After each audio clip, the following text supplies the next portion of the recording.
Ça fait 8 mois qu'on roule, on a atteint le Pacifique. Et dire qu'il y a 2 mois on était encore à 4000 mètres dans la neige, ça change. Oh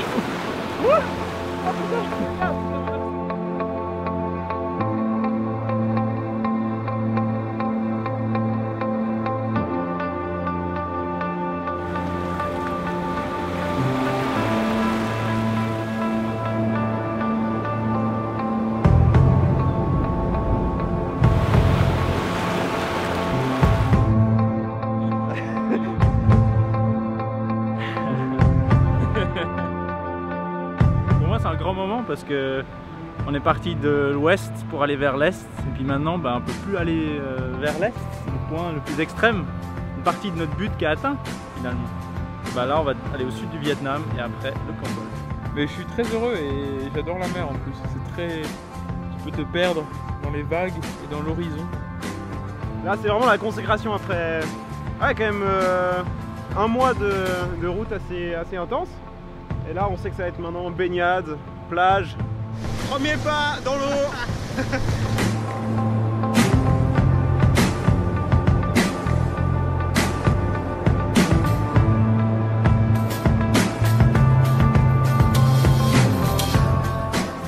Pas loin des plages, il y a aussi les cimetières gigantesques. Avec leurs tombes s'étendant à perte de vue, ces lieux sacrés sont vastes et impressionnants. Les vaches qui y pâturent sont si nombreuses qu'on se demande si les défunts ne se sont pas transformés en bovins. Sans trop s'attarder sur cette question, on reprend la route qui nous mène chez une chaleureuse famille vietnamienne. Oh ça a l'air tellement beau. Ça a l'air super bon, ouais. Incroyable.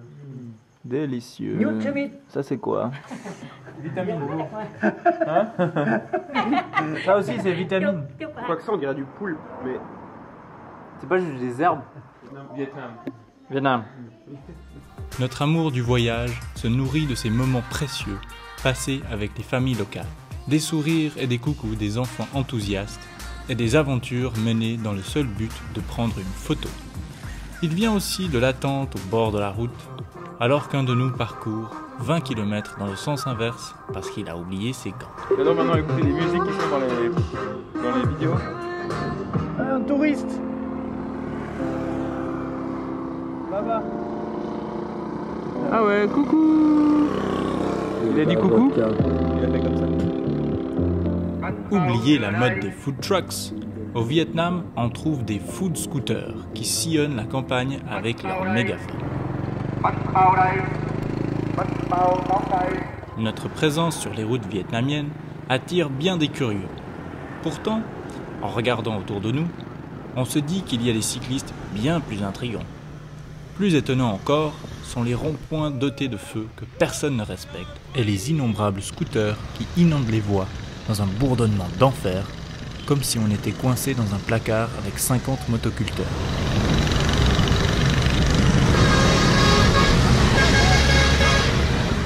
À la recherche d'un peu de tranquillité et de solitude, on quitte la ville pour aller vers la campagne.